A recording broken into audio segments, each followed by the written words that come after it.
T ನರಸೀಪುರದಲ್ಲಿ March 26ರಂದು ಗುಂಜ ನರಸಿಂಹಸ್ವಾಮಿಯ ಬ್ರಹ್ಮರಥೋತ್ಸವ ನಡೆಯಲಿದ್ದು ಈಗಾಗಲೇ ರಥೋತ್ಸವಕ್ಕೆ ಸಿದ್ದತೆಗಳು ಭರದಿಂದ ಸಾಗುತ್ತಿದೆ. ಇನ್ನು ಶ್ರೀಲಕ್ಷ್ಮೀ ದೇವಿ ಸಮೇತ ಗುಂಜ ನರಸಿಂಹಸ್ವಾಮಿಯ ಬ್ರಹ್ಮರಥೋತ್ಸವವನ್ನು ಕಣ್ತುಂಬಿಕೊಳ್ಳಲು ಭಕ್ತರು ಕಾತುರದಿಂದ ಕಾಯುತ್ತಿದ್ದು, ರಾಜ್ಯದ ಜೊತೆಗೆ ತಮಿಳುನಾಡು, ಆಂಧ್ರಪ್ರದೇಶ, ನೆರೆ ರಾಜ್ಯಗಳಿಂದ ಭಕ್ತರು ಸಾವಿರಾರು ಸಂಖ್ಯೆಯಲ್ಲಿ ಆಗಮಿಸುತ್ತಿದ್ದಾರೆ. ಇನ್ನು ಈ ಕುರಿತು ಪ್ರಧಾನ ಅರ್ಚಕರಾದ ಸಂಪತ್ ಕುಮಾರ್ ಭಟ್ ಮಾತನಾಡಿ, ಅಗಸರಿಗೆ ಮೋಕ್ಷ ಕೊಟ್ಟಂತಹ ಜಾಗ ಇದಾಗಿದ್ದು, ಬ್ರಹ್ಮರಥೋತ್ಸವವನ್ನು ಕಣ್ತುಂಬಿಕೊಳ್ಳಲು ರಾಜ್ಯ ಹಾಗೂ ರಾಜ್ಯದಿಂದ ಸಾವಿರಾರು ಸಂಖ್ಯೆಯಲ್ಲಿ ಭಕ್ತರು ಆಗಮಿಸುತ್ತಾರೆ ಎಂದರು. 26ನೇ ತಾರೀಕು 12 ಗಂಟೆ ರಥಾವರಣ ಇದೆ. ನಿತ್ಯವೂ ಹೋಮ ಆಗುತ್ತೆ. ಇವತ್ತಿಗೆ ಪ್ರತಿನಿತ್ಯವೂ ನಾಳೆ ಕಲ್ಯಾಣ ಉತ್ಸವ ಇದೆ.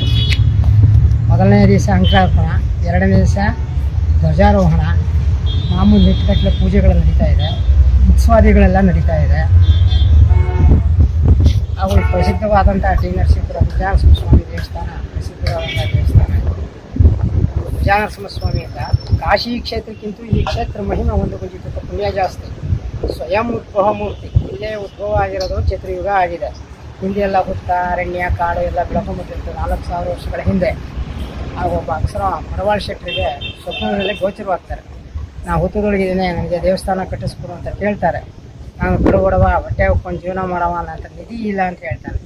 ನೀವು ಒಗಿತಾ ಇದೆಯಲ್ಲ, ಬಂಡೆ ತೆಗಿ, ನಿಧಿ ಸಿಕ್ಕುತ್ತೆ ಅಂತ ಹೇಳಿದಾಗ ಬೆಳಗಾಗಿದ್ದು ಬಂಡೆ ತೆಗಿತಾರೆ, ನಿಧಿ ಸಿಕ್ಕುತ್ತೆ. ಆ ನಿಧಿಯೊಳಗೆ ಗರ್ಭಾಂಗ ಮತ್ತು ಸುಪ್ನಾಸಿಯನ್ನು ಮರವಾಳ ಶೆಟ್ಟರು ಕಳಿಸಿದ್ರು. ಈಗಿದ್ದೆಲ್ಲ ಪಾಳ್ಯಗಾರ ಕಳಿಸಿರೋದು. ಬಹಳ ತಪ್ಪು ಮಾಡಿದ್ದೀನಿ, ಮೋಕ್ಷ ಬೇಕು, ಕಾಶಿಗೆ ಹೋಗ್ಬೇಕು ಅಂತಾನೆ. ಕಾಶಿ ಕ್ಷೇತ್ರ ಈ ಕ್ಷೇತ್ರ ಎರಡನ್ನೂ ಕಂಪೇರ್ ಮಾಡಿದ್ರೆ ಈ ಕ್ಷೇತ್ರ ಮಹಿಮೆನೇ ಒಂದು ಗುಂಜಿ ತುಪ್ಪ ಪುಣ್ಯ ಜಾಸ್ತಿ. ಅದಕ್ಕೋಸ್ಕರ ಗುಂಜಾನರಸಿಂಹಸ್ವಾಮಿಯನ್ನು ತೊಡೆ ಮೇಲೆ ಲಕ್ಷ್ಮೀ ಕೂರಿಸ್ಕೊಂಡಿರೋದ್ರಿಂದ ಲಕ್ಷ್ಮೀ ನರಸಿಂಹಸ್ವಾಮಿ ಸ್ವಾಮಿಗೆ ಹೆಸರು.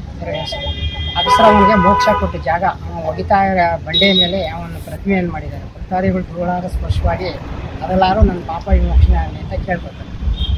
ಇದನ್ನು ಗುಂಜಾನರಸಿಂಹಸ್ವಾಮಿ ದೇವಸ್ಥಾನದಿಂದ